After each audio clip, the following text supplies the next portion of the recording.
आज हम आपको जेएस बैंक का एक इश्तहार दिखाते हैं जिसमें तकरीबन 16 लोगों का जिक्र है जो डिफ़ॉल्टर है। ये जो गोल्ड फाइनेंस स्कीम है जिसके तहत जब आप अपने जेवरात बैंक के पास एज ए गिरवी रहन या एज ए कोलेटरल रखवाते हैं तो इसके अगेंस्ट आपको डिफरेंट ड्यूरेशन का 1 साल से लेकर 3 साल तक और कर्जा दिया जाता है और इसके ऊपर मार्कअप भी होता है आजकल तो वैसे भी मार्कअप का अमाउंट काफ़ी ऊपर होता है। सो ये दिखाया जा रहा है कि इन लोगों ने जो जेवरात बैंक के पास पड़े हुए हैं और क्योंकि ये मार्कअप वगैरह उनको पे नहीं कर सके तो लिहाजा ये सर्टन सर्टन डेट्स के ऊपर जो ये बैंक है इनके जो जेवरात हैं या सोना है उसको ये नीलामी के ज़रिए बेच के और अपनी जो तमाम रकम है उसको रिकवर करेगा। अच्छा, ये एक यूनिक सा चीज़ है। हम पहले तो यही सुनते रहते थे कि रहन या गिरवी रखवा के किसी के पास और फिर लोग इसके बदले जो है लोन लिया करते थे और अपनी ज़रूरतें पूरी किया करते थे। और अक्सर ये होता था कि जो गिरवी के जो भी चीज़ रखी जाती थी वो काफ़ी महंगी होती थी और उसके बदले में कोई छोटा सा अमाउंट मिलता था। और फिल्मों में भी आपने देखा होगा कि लोगों की बड़ी बड़ी जायदादें खेत वगैरह जो है इसी किस्म के जो स्कीमें होती हैं उसके ज़रिए वो लूट लिए जाते हैं। अच्छा, ये जो बैंक इसमें जो दे रहा है, बैंक ये कहता है कि ये बेसिकली जो आप जेवर लेके जाएं जो मिनिमम 21 कैरेट का होना चाहिए और उसकी जो इवेल्युएशन होती है वो एक जो सुनार होता है वो आता है बैंक और उसकी इवेल्युएशन करता है और डेफिनेटली जो उसके आने की इवेल्युएशन के मेरा ख्याल में पर ग्राम सोने के ऊपर कोई 40 एक रुपया बैंक उसे भी पे करता है और वो इवेल्युएशन करके फिर उसके जो अगेंस्ट है वो जो है वो लोन दिया जाता है। रफली जो वैल्यू का 70% तक इसको लोन दिया जाता है।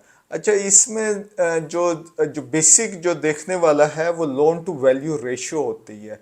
अब इस किस्म की जो चीज़ों में क्योंकि जो सोने के रेट है वो काफ़ी ऊपर नीचे जाता है, फ्लक्चुएशन होती है, तो इसमें loan to value ratio determine करना बड़ा मुश्किल होता है। दूसरा ये होता है कि जो ये सुनहरे होते हैं ये इनफॉर्मल सा सिस्टम पाकिस्तान में बना हुआ है। यहाँ पे गोल्ड की हॉल मार्किंग नहीं होती जहाँ पे ज्वेलरी के पीछे लिख दिया जाता है ये कितने कैरेट का है। यहाँ पे जो उनकी अपनी जजमेंट होती है पर्सन टू पर्सन ये वेरी कर सकती है। So this is a area जहाँ पे कंज्यूमर्स को काफ़ी कॉन्शियस रहना चाहिए और ख़ास तौर पे लोन टू वैल्यू रेशन अगर ये हायर साइड पे होती है तो इंटरेस्ट रेट भी ऊपर चला जाता है। और ये भी देख लें कि ये बेसिकली जो भी होता है यानी जब आपके हालात ख़राब होते हैं तो बेसिकली एसेट्स ही होते हैं जो आपको बचाते हैं। सो मोस्टली जो एसेट्स हैं प्रॉपर्टी है या ये सोना है उसको बड़ा केयरफुली होके और बड़ा सोच समझ के लोगों को रहन या ये गिरवी की तरफ जाना चाहिए। दूसरी आजकल ये भी चीज़ हो रही है, थोड़ा सा ट्रेंड ये आ गया कि अब तो जो ड्रेस होता है जो भी शादियों वगैरह में जो दुल्हन का ड्रेस वगैरह होता है वो ख़ास तौर पे हायर मिडिल लेवल के ऊपर वो काफ़ी एक्सपेंसिव होता है डिज़ाइनर्स के ड्रेसेस जो है। और जो ज्वेलरी इस्तेमाल की जाती है वो बेसिकली फेक ज्वेलरी होती है, although दैट्स आल्सो एक्सपेंसिव, सो वो इस्तेमाल की जा रही है। सो काफ़ी सारा जो जेवर है वो मेरे ख्याल में इस किस्म के कर्जे लेने के लिए इस्तेमाल होता है। सो मुझे तो ये लग रहा है कि ये ट्रेंड और चलेगा, बट ये कुछ टिप्स हैं जो हम कंज्यूमर्स के लिए दे रहे हैं।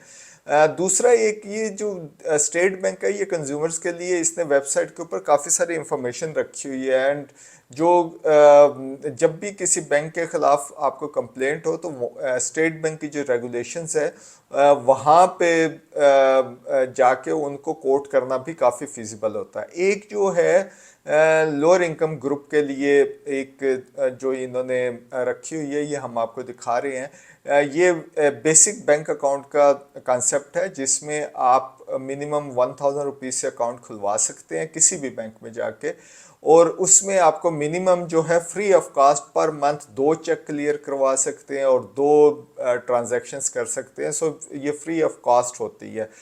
जब आप एटीएम किसी और बैंक से जाकर यूज़ करेंगे तो डेफिनेटली उस वो बैंक जो है इसके ऊपर चार्ज करता है। स्टेटमेंट वंस ए ईयर आपको मिल जाती है फ्री ऑफ कॉस्ट। सो इसको देखें, और अगर कोई कंज्यूमर्स जो बैंकिंग के अकाउंट से परेशान है और इनविजिबल किस्म के उनके पास कॉस्ट पड़ रही है, तो वो ये बेसिक बैंकिंग अकाउंट की तरफ भी जा सकते हैं। So these are also an option. एक और आजकल जो दुनिया में सबसे ज़्यादा चर्चा हो रहा है वो आर्टिफिशियल इंटेलिजेंस का है। सो अब देखा ये जाता है कि आपको पहले हमारा जो एजुकेशन लेवल में ज़्यादा फोकस होता था मेमोराइजिंग करने का, कि आप इंफॉर्मेशन कैसे तलाश कर सकते हो और आपको काफ़ी सारी चीज़ें याद रहती हैं। लेकिन अब in addition to that one अब ये भी देखा जाता है आप कितने तेज़ी से गूगल सर्च इंजन को इस्तेमाल कर सकते हैं। इसी तरीके से आर्टिफिशियल इंटेलिजेंस को आप कितने अच्छे तरीके से यूज़ कर सकते हैं। सो चैट जीटीपी एक जो आपके आर्टिफिशियल इंटेलिजेंस का फ्री ऑफ कॉस्ट भी मिलता है, और ऑफ कोर्स आप पेड सर्विसेज भी ले लेते हैं। वो एक नया अपना लॉन्च कर रहा है, वो GPT-40 है, जो जिसके फीचर्स थोड़े से इससे डिफरेंट होंगे। सो कीप ऑन एटलीस्ट इस चीज़ के बारे में आप इंफॉर्मेशन लेते रहें और अपने आप को इक्विप करते रहें।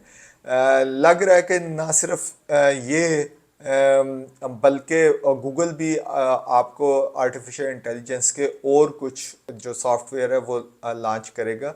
सो ये फाइट अब काफ़ी हीटेड हो गई है, जिसमें ओपन एआई जो है और माइक्रोसॉफ्ट के साथ साथ मेटा वाले भी जो है इसमें बिग लेवल के ऊपर फॉलो कर रहे हैं। इसी तरीके से गूगल बहुत तेज़ी से आ रहा है इसमें, और एंथ्रोपिक भी इसमें काफ़ी है। और ये लग रहा है कि ये अभी तो आपके पास ऑप्शन है कि फ्री भी आप ले सकते हैं, लेकिन ऑटोमेटिकली इसकी जो कॉस्ट है वो अल्टीमेटली ऊपर जाएगी, और ये definitely it will be shifted to the consumers.